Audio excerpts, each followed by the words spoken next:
Breaking చూస్తున్నాం. Obulapuram mining కేసులో నేడు తుది తీర్పు వెలువడనుంది. 884 కోట్ల ప్రజాధనం దుర్వినియోగం చేశారని గాలి జనార్దన్ రెడ్డి, మాజీ మంత్రి సబితా ఇంద్రారెడ్డి మరికొందరిపై సిబిఐ అభియోగాలు మోపింది. మొత్తం 7గురికి నేడు సిబిఐ కోర్టు తీర్పు వెల్లడించనుంది. 14 ఏళ్ల తర్వాత సుదీర్ఘ విచారణ తర్వాత నేడు తీర్పు ఇవ్వనున్నట్లు తెలుస్తోంది.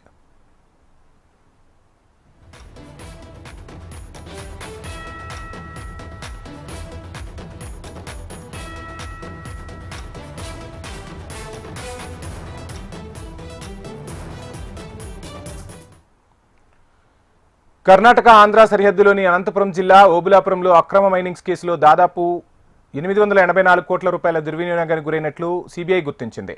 2009లో కేసు నమోదు చేసింది. 2011లో తొలి ఛార్జ్షీట్ నమోదైంది. ఆ ఛార్జ్షీట్లో విడి రాజగోపాల్, కృపానందం, బివి శ్రీనివాసరెడ్డి, గాలి జనార్దన్ రెడ్డి, సబితా ఇంద్రారెడ్డి, ఐఏఎస్ శ్రీలక్ష్మి, లింగారెడ్డి పేర్లు చేర్చారు. మొత్తం 4 అభియోగ పత్రాల్లో 9 మందిని నిందితులుగా చేర్చింది సిబిఐ. కాగా వీరిలో ఐఏఎస్ శ్రీలక్ష్మిపై నమోదైన అభియోగాలను 2022లోనే సుప్రీంకోర్టు కొట్టివేసింది. కేసుల విచారణలోనే లింగారెడ్డి మృతి చెందగా మిగిలిన 7గురిపై నేడు తీర్పు వెలువడనుంది.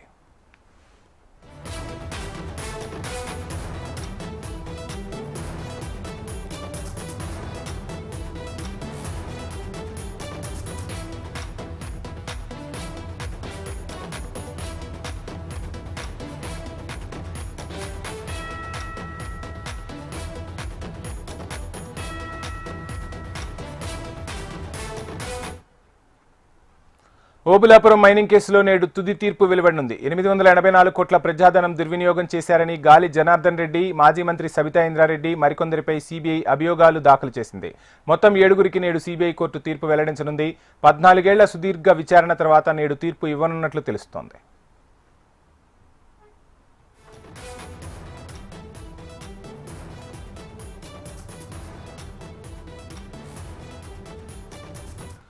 ఓబులాపురం మైనింగ్ కేసులో నేడు తుది తీర్పు వెలువడనుంది. 884 కోట్ల ప్రజాధనం దుర్వినియోగం చేశారని గాలి జనార్దన్ రెడ్డి, మాజీ మంత్రి సబితా ఇంద్రారెడ్డి మరికొందరిపై సిబిఐ అభియోగాలు మోపిన విషయం తెలిసిందే. ఇదే అంశానికి సంబంధించి ఫుల్ డీటెయిల్స్ అందించేందుకు మా హైదరాబాద్ బ్యూరో చీఫ్ రమణ సిద్ధంగా ఉన్నారు. రమణ, వంశీ, దాదాపు 13 సంవత్సరాల సుదీర్ఘ విచారణ తర్వాత అప్పటి అంటే ఉమ్మడి రాష్ట్రంలో సంచలనం సృష్టించినటువంటి ఓబులాపురం గనులకు సంబంధించిన లీజు కేసు సంబంధించి ఈరోజు తుది తీర్పును సిబిఐ కోర్టు వెల్లడించబోతుంది.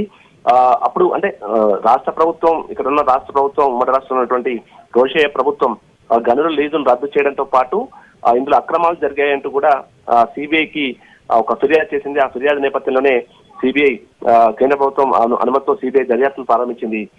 దాదాపు అంటే 13 ఏళ్ల సుదీర్ఘ విచారణ కొనసాగించింది. మొత్తం 219 మంది సాక్షులను, 317 డాక్యుమెంట్లను పరిశీలించింది. అంటే డిసెంబర్ 7, 2009 కేసు నమోదు చేసి అప్పటి నుంచి కూడా విచారణ కొనసాగిస్తూ వచ్చింది.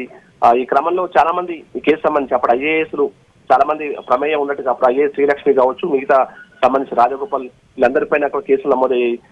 అప్పటి మంత్రి గనుల శాఖ మంత్రిగా ఉన్న సబితా ఇంద్రారెడ్డిపై కూడా ఐపీఎస్ సెక్షన్ కింద కేసులు నమోదు చేశారు. ఐఏఎస్ అధికారులు కృపానందన్ కూడా అప్పుడు అతని కూడా కేసు నమోదైంది. ఇక కర్ణాటక సంబంధించి అక్కడి మంత్రిగా పనిచేసిన గాలి జనార్దన్ రెడ్డిపై కూడా కేసు నమోదై అతని కార్యదర్శికి సంబంధించి ఎవరైతే పిఏ ఉంటారో అతనిపై కూడా కేసు నమోదై అప్పటి నుంచి వీళ్ళందరినీ కూడా అంటే 3గురిని మొత్తం ఈ కేసులో అరెస్ట్ కూడా చేశారు. ఇప్పుడు ప్రస్తుతం అయితే ఈ కేసు నుంచి శ్రీలక్ష్మి, మాజీ ఐఏఎస్ శ్రీలక్ష్మి తప్పించడంతో పాటు ఒక వ్యక్తి ఎవరైతే ఉన్నారో కృపానందం, అతను చనిపోవడంతో అతని ఆ ఇద్దరు మినహాయిస్తే మిగతా 7గురికి సంబంధించి మాత్రం వారికి సంబంధించి వారి భవితవ్యం ఏం జరగబోతుంది, వారిపై ఎలాంటి చర్యలకు సిబిఐ కోర్టు సిఫార్సు చేస్తుందని మా ఉత్కంఠ పట్ల కొనసాగుతోంది. మరి కాసేపట్లో మనకు సిబిఐ కోర్టు ఈ తుది తీర్పు వెల్లడించబోతుంది. ఆల్రెడీ సుప్రీంకోర్టు స్పష్టంగా చెప్పిన నేపథ్యంలో, తీర్పును వెలువరించాలని స్పష్టంగా చెప్పిన నేపథ్యంలో ఈ రోజు తుది తీర్పు రాబోతుంది. మరి ఎలాంటి తీర్పు రాబోతుంది అనేది మాత్రం మనం చూడాల్సి ఉంటుంది. ఇప్పటికే సిబిఐ కోర్టుకి గాలి జనార్దన్ రెడ్డితో పాటు సబితా ఇంద్రారెడ్డి చేరుకున్నారు. మొత్తంగా మరి కాసేపట్లోనే తుది తీర్పు సంబంధించి రాబోతుంది. వంశీ, రైట్ రమణ.